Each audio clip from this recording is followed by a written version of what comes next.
Welcome to Bed Crime Stories podcast. I'm your host, T. Hey guys, thank you for spending a little time with me. Do me a favor, smash that like button and subscribe to the channel. Those are free ways you can help me. And if you want to support the channel, as I am not monetized, please consider a Patreon membership. I heard a former detective say that he wouldn't be surprised if we learned that the Idaho 4 perpetrator Bryan Kohberger was burglarizing people in Pennsylvania before he moved to Pullman, Washington, to pursue his doctorate in criminology. The detective believes that the Idaho 4 case was likely Kohberger's first murder, but not his first crime. He said he would not be surprised if we heard Kohberger was breaking into homes prior to this. Yes, let's remember, BK, as I'll call him, not only admitted to murdering Kaylee Goncalves, Ethan Chapin, Madison Mogen, and Kaylee Goncalves, he also confessed to committing felony burglary by unlawfully entering the girls' off-campus home. Well, it turns out that there are some crazy behaviors and burglaries that went down that just may have been the work of Bryan Kohberger. We now know that on November 4th, which was just 9 days prior to the crime at the home at 1122 King Road, the roommates came home at 11 a.m. to find the door open and loose on its hinges. Kaylee Goncalves was away at the time, and Xana Kernodle's father, Jeff, fixed the door for the girls. So was the person who damaged the door Bryan Kohberger? While investigators know that Kohberger traveled to the girls' neighborhood in Moscow, Idaho at night on 23 separate occasions, they were not able to track down definitive evidence of Kohberger actually entering the home prior to the crime. But it could have been that Kohberger may have left his cell phone back in Pullman, Washington on the day that he did that, possibly to the door. Maybe, allegedly, we don't know if he's the culprit. But we do know that one of BK's colleagues at Washington State University asked him to install a home surveillance system for her Steptoe Village apartment after it had been broken into, and she found various items not stolen, but strangely moved around. Whoever did that was trying to mess with her head. So the neighbor, instead of going to the cops, decides to go to Bryan Kohberger. I guess she felt he was trustworthy and a friend. Kohberger is very happy to help her, and he installs multiple new cameras for her inside the apartment. And she was very grateful for his help until she looked at the cameras from her phone and realized what could be seen. BK had the password to the camera footage, so he could peek in on her whenever he wanted, and it sounds like he set up the cameras in such a way as to see her maybe in compromising conditions.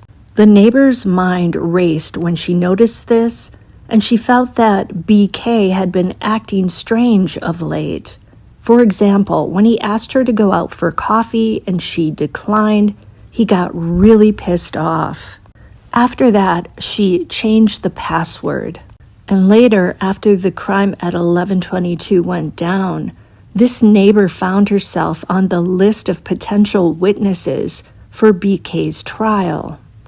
And apparently Chief Jenkins of the Pullman, Washington PD said that there was likely a connection between Bryan's work on her security system and what happened at 1122 King Road. This poor neighbor had no clue who BK really was at his core. An amoral psychopath with a lust for knives, blood, and serial killers. It's looking like BK didn't turn into a criminal overnight. It sounds like he'd been honing his skills for many years.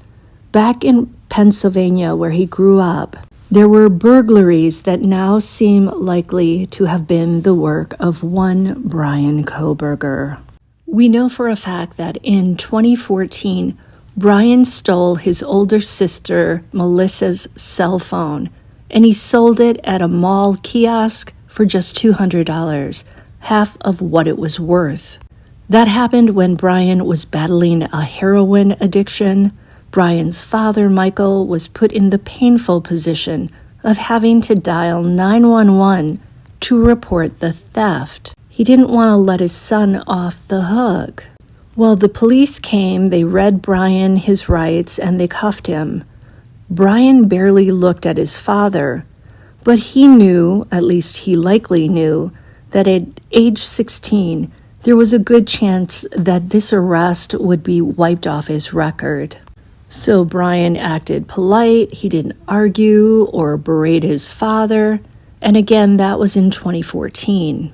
But if we time travel to a year earlier in 2013, when Bryan was 15, there were other burglaries happening in the Poconos where Kohberger lived. That year, Kohberger was hanging out with two other teenagers, racing around the very dense woods in the area. One of the boys' houses was nearby, and his father, Mark Bayless, was a former Navy SEAL. Mark Bayless was really frustrated at the time because he was having trouble catching whoever was repeatedly breaking into his home and stealing knives from his collection, also stealing rare coins from his coin collection, prescription pills, and even his girlfriend's jewelry. And even with all the skills he learned as a Navy SEAL, he was unable to catch the thief. Bayless reported the robberies to the cops, but they really didn't do anything to help him. Bayless thought, well, maybe it's one of the other vets who live nearby. It wasn't until years later that he realized the thief must have been one of his son's friends. The first incident, he believes, was committed by a tall, pale kid who likely waited until the other two boys ran into the woods and then broke the lock and entered Bayless's garage where he kept his collection of army knives. The next incident saw another knife from the collection disappear. Over time, one by one, all of the knives disappeared. Next was his coin collection, which was worth a whopping $25,000. Bayless told his son Jack and his nephew Brandon about the burglaries and let them know that if that person does it again, he's going to catch him and shoot him. So Jack went and told the third boy, whose name just happened to be, you guessed it, Bryan Kohberger. Bryan told Jack that he, quote, reveres his father, end quote. Sort of a weird thing to say about somebody's dad, like, I revere your father, so I would never do that. Well, after the robberies, somebody started stalking Mark Bayless. The person would hide in the woods, eating Reese's peanut butter cups and dropping the wrappers on the ground. Whoever it was has excellent taste in chocolate. Those are my favorite. The stalker would wait until he saw Bayless leave on his motorcycle or in his truck. Then the stalker would break into Bayless's house, go into the bathroom, and into the medicine cabinet where Bayless kept his old prescription medications. The thief also entered the master bedroom and figured out where the girlfriend left her jewelry. Listen, when you have an addiction to heroin, you will steal everything you can from your parents, your siblings, and then you move out to your neighbors, your friends' parents, wherever you can find something that you can pawn to get more of the drug. Later on, Bayless was sure that Bryan Kohberger was the culprit, and Kohberger, Bayless believes, would likely run off into those dense woods and then head home on the road.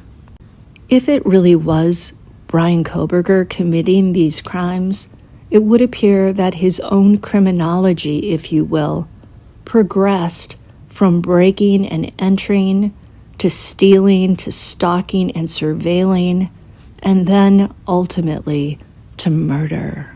In my opinion, Bryan Kohberger seems to wholly lack any sort of moral compass. He'll steal from his sister just as easily as he'll steal from one of the parents of his friends. Nothing is sacred with this guy. So, despite his father, Michael, dialing 911 to try and teach Bryan a lesson when he was a teenager, the lesson seems to have been for naught. Nothing the parents did seemed to ever stop Kohberger. And it sounds like he got away with a lot of this stuff for a very long time. So he probably was lured into thinking that he really was a very skilled thief and criminal. I mean, he had all the information that he'd gleaned from his studies, the fiber-free clothing to wear, the cleanup materials to have on hand, how to clean your apartment and your office and your car so that there is no evidence. Thankfully now, any of the crimes that he's planning likely are not going to go down because he's going to be locked away in a prison cell.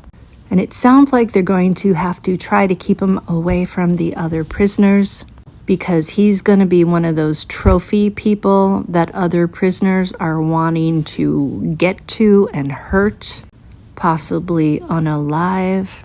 So it doesn't sound like he's going to be having any stimulating conversations anytime soon with other inmates. His only hope maybe are phone calls with his mom, letters from home, letters from bizarre pro-burger people who still think he's not guilty, even though he confessed. That's all for today. Love you guys. Hope you enjoyed this, and I'll see you next time on Bed Crime Stories. Smash that like button, subscribe to my channel, Bed Crime Stories.